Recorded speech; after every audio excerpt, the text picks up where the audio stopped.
I was fired during a funeral. Not after, not quietly.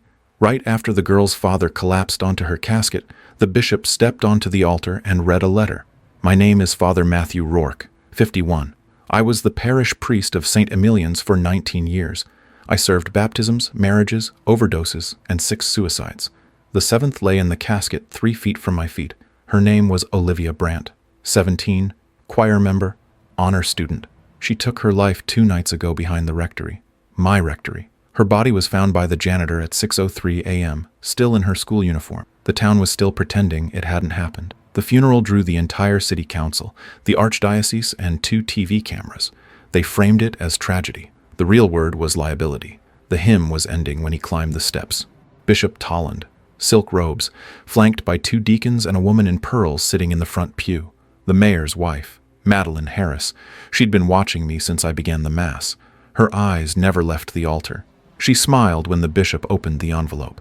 "Effective immediately," the bishop said. "Father Rourke is removed from clerical duties pending financial misconduct review." No emotion, no due process, no explanation. The church went silent. No applause, no gasp, just stillness. The girl's mother sobbed into her hands. I didn't speak. I didn't argue. I didn't even blink. I simply looked at Madeline Harris, still smiling, still watching. I turned to the casket and finished the blessing. "Eternal rest grant unto her, O Lord." My voice didn't shake. Then I looked up at the stained glass, Christ hanging on a tree, and said, "God sees what men hide." And I walked off the altar. There were no hands on my shoulders, no handcuffs, just silence, the kind that follows a controlled detonation. I left the vestments in the sacristy, folded neatly, placed the chalice cloth on top, picked up my old coat, my driver's license. Not a word. I walked past pews where I'd married lovers, buried veterans, baptized infants. No one stopped me. I stepped outside the cathedral doors. Rain was starting. Not enough to matter. The cameras didn't follow me, but I knew the story would. My phone buzzed once in my pocket. Blocked number. No message. I already knew who it was. In 19 years, I'd buried 342 people. That day, they buried 343. The difference was, I got up and walked out of the grave they made for me. Next phase, quiet, but not idle. Not anymore. They called it financial misconduct, but that wasn't the sin that mattered. Not to them, not to her. Madeline Harris didn't want justice. She wanted silence, and she thought she'd buried me under a scandal I didn't need to deny. I was born in this town, grew up 3 blocks from the same church where I was fired, back when it had pews without padding, incense that clung to your lungs, and priests that shouted from pulpits like fire was behind them. My father drank. My mother prayed. Neither of them buried me, but both helped me disappear. I left for war at 19. Iraq, then Afghanistan. Chaplain's aide. I never fired a weapon, but I watched too many boys die screaming in sand for God they didn't believe in. When I came home, the church was the only place that didn't ask what I'd done. They just gave me robes and silence. That was enough. Seminary wasn't grace. It was discipline. I took to it like a soldier. Latin before sunrise. Ethics before breakfast. Silence before nightfall. You learn quickly what the church wants you to see, and what it doesn't. St. Emilian's was assigned to me after Father Kerrigan died, unexpectedly. They said stroke. The janitor said overdose. No autopsy, just ashes and prayers. I took the keys the next day. The town had changed since I left. Wider sidewalks, more cameras, fewer confessions, and Madeline Harris was no longer the mayor's aide. She was his wife, and she ran the town like a queen in a borrowed kingdom. I knew the moment she turned on me. It wasn't after the girl's death. It was 3 weeks before that, when she asked me, politely, publicly, to bless a luxury development project. 10 acres of forest flattened to build a wellness retreat, owned by her cousin. They wanted the parish's endorsement to make the ground holy. I said no. The next week, a financial audit request came in from the diocese. The week after that, an anonymous call to a reporter. Claims of expense abuse. I knew what was happening. I just didn't flinch. Here's what they didn't say. I donated over $110,000 from my personal account to the women's shelter. I paid for Olivia Brandt's school uniform when her mother got laid off. I covered the funeral costs of a homeless vet last winter. I didn't expense it, I didn't ask permission, and I didn't keep receipts, but I kept records. Because I never trusted good intentions. I knew who they were, who I was dealing with. The mayor, Harold Harris, was in bed with 4 local developers. One of them sat in my pews every Sunday. Another had a key to the rectory. None of them ever confessed, but Madeline did. Once, 6 years ago. Late. Tears. Red wine breath. Her voice trembling through the screen. She told me about a mistake from 20 years ago. A man. A child. A secret. I didn't write it down, but I never forgot it. Because 3 weeks later, that child showed up at the parish door, bruised, muttering her last name. I placed her in emergency shelter housing and said nothing to anyone. I kept their secrets, all of them. The confessions of councilmen, the abortion receipt from the mayor's daughter, the therapist's notes left in the offering plate. I buried them in a file under the altar. Not to destroy them, just in case. I wasn't holy. I just knew how power worked. And now that they'd tried to crucify me in front of the town, I remembered everything. The girl in the casket didn't deserve this. Her suicide was the match. But the fire started years ago. She came to me 4 months ago. Late. Shaking. Afraid. Said someone had been following her after youth group. Said her counselor at school told her not to tell anyone. I told her to write it all down. She did. 6 pages. Names, dates, screenshots. She gave it to me in a manila envelope. I hid it in the sacristy safe. She was dead 2 weeks later. The police called it mental illness. I called it a cover-up. But I didn't go to the police. Not yet. Because there was something else. Something in the bishop's voice that Sunday. He wasn't angry. He was scared. And Madeline, she wasn't smug. She was desperate, which meant there was more to lose. Which meant I still had leverage. I didn't burn bridges. I buried them, so I could cross them again later. That week, I walked the graveyard behind the church every night. Head down, hood up. I stopped at the 3rd headstone from the left. Father Kerrigan's, the one who died of a stroke. I crouched down, unscrewed the brass plate at the base, and pulled out the flash drive duct-taped behind it. It was still dry. I walked home. Inside were 31 audio files. Confessions, conversations, meetings, none of them mine, all of them useful. I poured a glass of wine, opened my laptop, and pressed play. They thought I'd disappear, that I'd hang my collar in shame, vanish into some forgotten retreat, and pray my disgrace away. They didn't know I'd spent the last 19 years collecting sins, and now I had names, numbers, times, transactions, and signatures just waiting to be read. I didn't leave town. I didn't even leave the block. Above Sabo's butcher shop, across from the old train station, there's a studio apartment with no heat, no Wi-Fi, and no working oven. That's where I stayed. Mason Sabo owed me nothing. But when his brother died of liver failure last spring, I stayed with him through the final hours, arranged the cremation, and never sent a bill. So when I showed up after my public firing with nothing but a duffel bag and a laptop, he handed me the key without saying a word. I kept the lights off, cooked on a portable coil burner, read by window light. My only visitors were pigeons and the occasional addict mistaking my door for the clinic. The day after my dismissal, I called no one. The second day, I opened Olivia's envelope. It wasn't just a suicide note. It was a time bomb. 6 pages, printed screenshots, typed names, a handwritten list with 3 men's initials and the words choir room, Friday after Mass, and basement hall storage. The names were familiar. 2 worked in the church's volunteer group. 1 was a city councilman's nephew. I didn't cry. I didn't shake. I just placed the pages on the table and began cross-referencing with my old sacramental records. Then I pulled out the second envelope. The first Madeline gave me 6 years ago, sealed but unmarked. She told me to destroy it. I didn't. Inside were 5 photographs. 2 of her. 1 of a man I recognized from the governor's re-election campaign. 1 of a young girl who'd since vanished from school rolls. And the last was a scan of a signed consent form with the mayor's initials. Parental permission for relocation of a minor. Date, February 14th, 6 years ago. Everything I needed was in my memory. But now I had paper, proof, and I had time. I didn't plan vengeance. I planned accountability. But I wasn't going to ask for it. I started with the backups. In 2011, I set up a dummy Google Drive under the name John Emilian, synced it with the security cameras we had installed in the rectory and basement after a string of thefts. Nobody ever deactivated them, not even after I was removed. I logged in. The footage was still uploading. Even now, I watched a clip dated 2 months before Olivia's death. Friday, 6:47 p.m., storage hallway, Olivia, alone, crying. Then someone enters the frame. I paused it, zoomed. Recognition is instant and sickening. It was him, Deacon Ellis, Madeline's cousin. I downloaded the clip. Didn't rename it, didn't share it, just saved it. That was step 1. Step 2 was the ledger. For 5 years, I'd been skimming 7% of all parish donations into a slush account labeled Building Reserve C. The account was real. The fund was real. The money was clean. What they didn't know is that I used it to track where the rest of the money went. That wellness retreat Madeline pushed through. The one they claimed was funded by city grants. I had 5 wire transfers, all under different shell LLCs, originating from the same fund marked Easter Donation Overflow, signed off by Bishop Tolland. Step 3 was the file, stored on a burner drive. Confessions I'd been forced to transcribe when the diocese wanted behavioral profiles, post-2014 abuse guidelines. I was told to destroy them. I didn't, because I knew who might one day ask for them. By the 4th day, I had a dossier. Olivia's screenshots, Madeline's envelope, security footage, wire transfers, signed statements, confession logs, shelter intake reports, a list of names I hoped I'd never need to say. It fit into one yellow envelope. I sealed it and wrote 3 words on the front.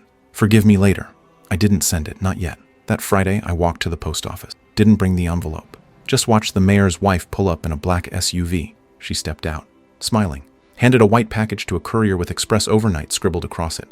I followed her back to her car. She didn't see me. She never sees the poor when they're not on a bulletin. Back in the apartment, I opened a new email account. Attached no name, no trace. Subject line, you saw her cry.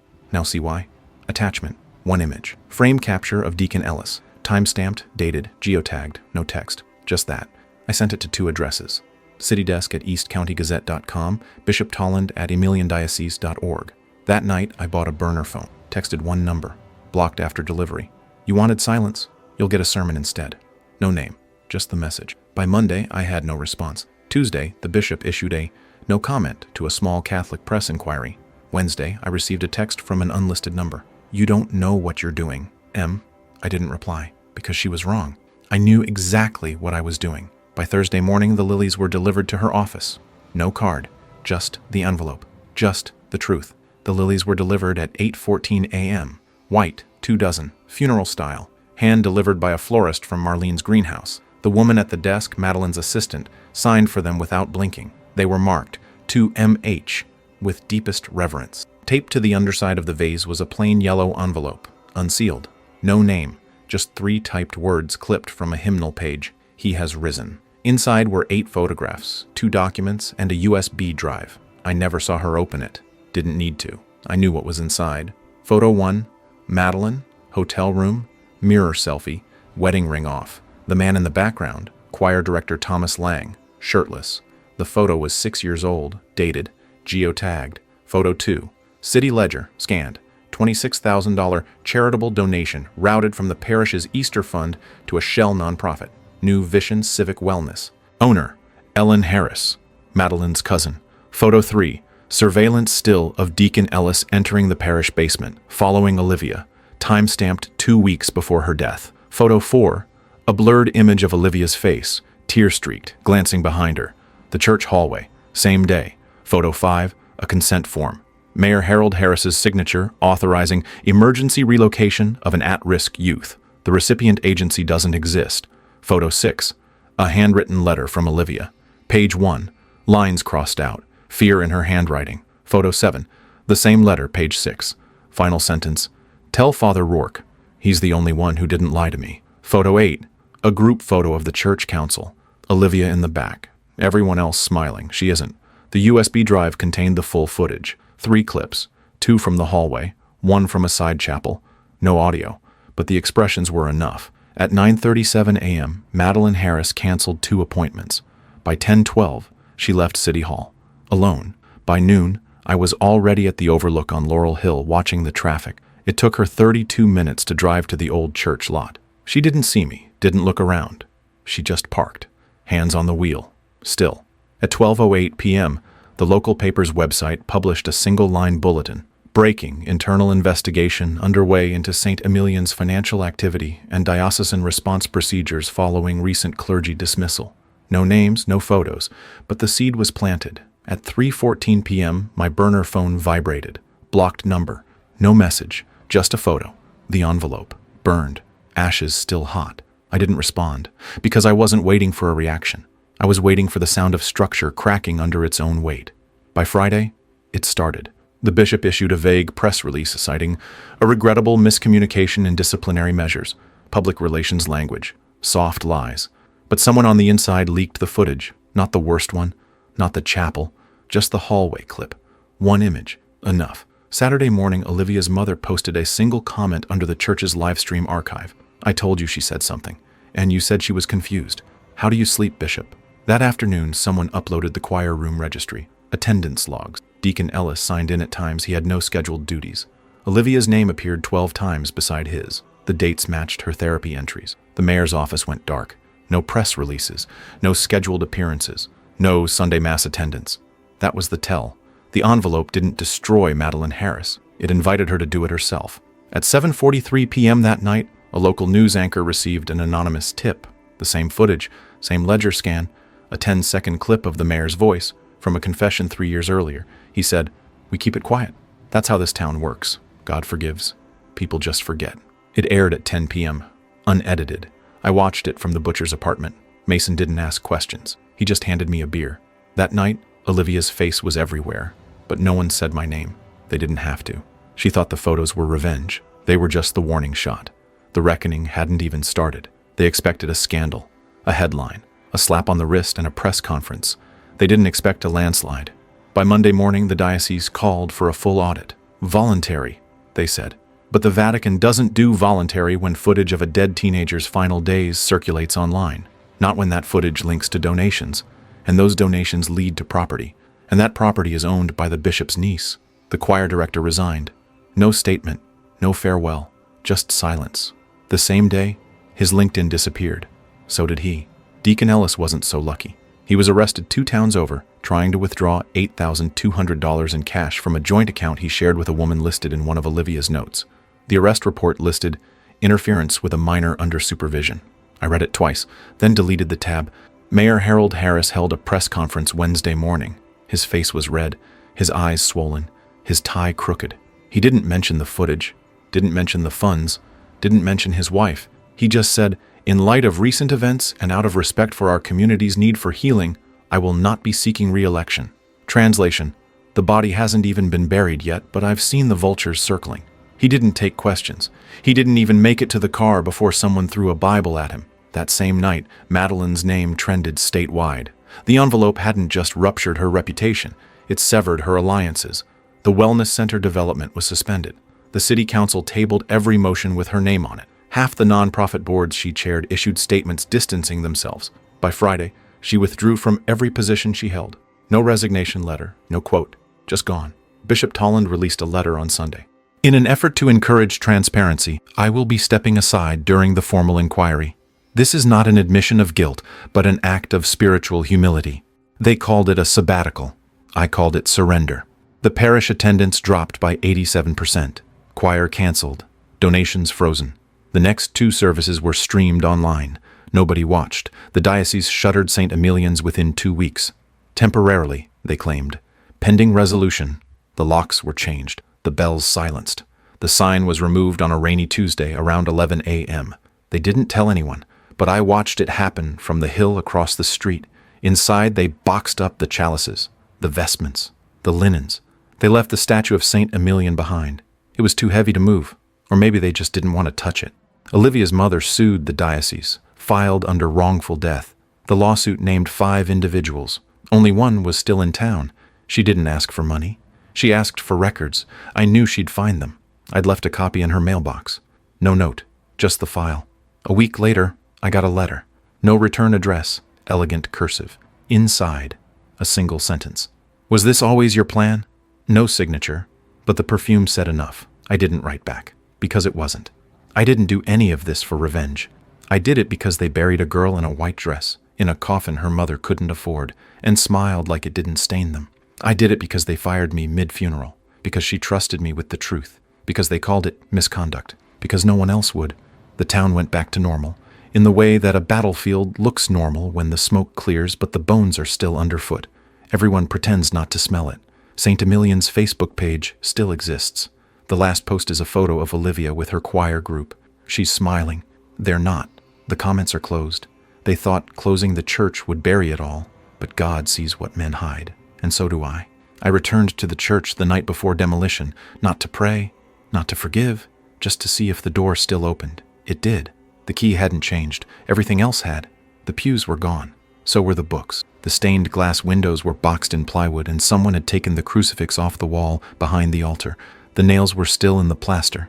Dust hung in the air like memory. I didn't cough. The floor creaked the same. My footsteps knew where to pause. I walked to the altar and placed one item on the slab, a candle.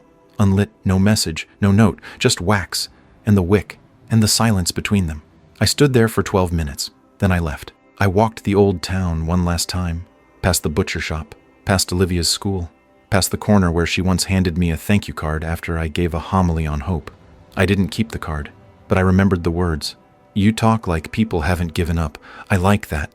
I stopped by her grave. The earth was still new. The flowers were plastic. I didn't bring anything, just stood and said the only prayer that ever mattered, I'm sorry. On my way back to the edge of town, I saw the bishop, not in robes, not at the cathedral. He was in a cafe, alone, no collar. He didn't see me, but he looked older. Good. At the bus stop, I opened the envelope that arrived 3 days ago, the one with no stamp. Inside was a check, $50,000. Memo line. Restitution. No name. Just an address to a clinic in another city for at-risk youth. I endorsed it, sealed it, and dropped it in the return box beside the bus bench. Then I sat down and waited for the 9:45 westbound. The bus was late. I didn't mind. The world doesn't stop burning when the truth comes out. It just learns how to carry the smell. I left the collar behind. I left the files, the names, the passwords. I didn't need them anymore. They'd already served their sermon. They said I misused funds. They were right. I misused my faith, my position, my patience, but not my purpose. That stayed the same. 2 years later, different city. No titles, no church, just me. A room above a bar, a pot of coffee on the stove, and a stack of letters from mothers, daughters, brothers, people who weren't buried with silence, because someone opened the envelope when no one else would. I wasn't a priest anymore, but I finally told the truth, and this time, they couldn't fire me for it. That's all for this story. I'll be back with another one. If you haven't already, please consider subscribing to the channel. It motivates me to create more content like this.